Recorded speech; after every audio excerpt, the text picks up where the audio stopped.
بسم اللہ الرحمن الرحیم۔ السلام علیکم، میرا نام ڈاکٹر احمد اجاز ہے اور میں سمیل ہومی کلینک سے ایبٹ آباد سے آپ سے مخاطب ہوں۔ آج ہم بات کریں گے کہ جب ہم کسی سے گفتگو کرتے ہیں تو گفتگو کے اندر جو ہے وہ کون سا جو پیٹرن ہے ہمیں استعمال کرنا چاہیے۔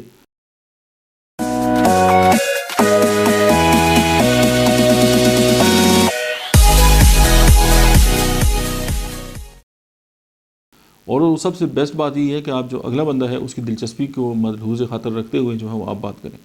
باہر اس طرح ہوتا ہے کہ ایک بندے نے ایک بات سٹارٹ کی اور اس نے آپ کو کوئی جوک سنایا، آپ نے اس کے جواب میں ایک دوسری اپنی غم کی داستان سنا دی، اور اس نے کوئی اور بات کی اور آپ نے اس نے مشرق کی بات کی، آپ نے مغرب کی اس نے شمال کی آپ نے جنوب کی کر دی۔ نہ تو آپ کی ریپو بلڈنگ ہوتی ہے، نہ آپ کی دوستی آگے بڑھتی ہے۔ اب ہوگا کیا؟ آپ کو کوئی بندہ یہ کہتا ہے جی کہ میں نے تو وہ ڈریس لی ہے اور وہ بہت زبردست ہے، تو آپ کہتے ہیں تمہارے پاس کون سا ڈریس ہے؟ ڈریس تو میرے پاس ہے جو میں انگلینڈ سے لے کے آیا تھا۔ اس نے اپنے بچوں کی بات سٹارٹ کی، آپ نے اس کو ڈیگریڈ کیا، آپ نے بچوں کی بات سٹارٹ کر۔ تو کبھی بھی آپ جو ہے وہ گفتگو میں جو ہے وہ آگے نہیں بڑھ سکتے، نہ ہی آپ بہتر طریقے سے جا سکتے ہیں۔ اگر آپ کے ساتھ کوئی گفتگو ہو رہی ہے تو آپ یہ سمجھ لیں کہ آپ کو جو اگلا بندہ آپ کے پاس سامنے آیا ہوا ہے اس کا مطلب کیا ہے، اس کا مقصد کیا ہے،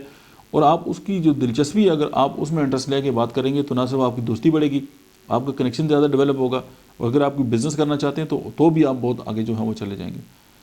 مائنڈ سائنس کا ایک اصول ہے کہ ریپو بلڈنگ اس کو کہتے ہیں، کہ آپ کی کسی کے ساتھ جو ہے وہ کنیکشن کس طرح جڑتا ہے اور آپ کسی کے ساتھ جو ہے اپنی جو ریپو ہے اس کو جو ہے وہ کس طرح بلڈ کر سکتے ہیں۔ جب آپ کی ریپو جو ہے وہ بلڈ ہو جائے گی تو پھر آپ بہت آگے تک جو ہے اس کے ساتھ جا سکتے ہیں، چاہے آپ کا کوئی ریلیشن ہے، چاہے آپ کی فیملی کا کوئی مطلب ہے کہ آپ فیملی کے اندر جو ہے وہ بہتر طریقے سے پرفارم کرنا چاہتے ہیں، اپنے جو دوست ہیں ان کے ساتھ اپنی دوستی اچھی کرنا چاہتے ہیں، اپنے بزنس میں جو ہے وہ بہتر طریقے سے آگے بڑھنا چاہتے ہیں، تو بات صرف ایک ہی ہے کہ آپ کے سامنے جو بندہ بیٹھا ہوا ہے جس سے آپ گفتگو کر رہے ہیں، آپ یہ دیکھیں کہ آپ اس کا کیا انٹرسٹ ہے، آپ اس حوالے سے بات کریں۔ یعنی آپ کی جو انگلیاں ہیں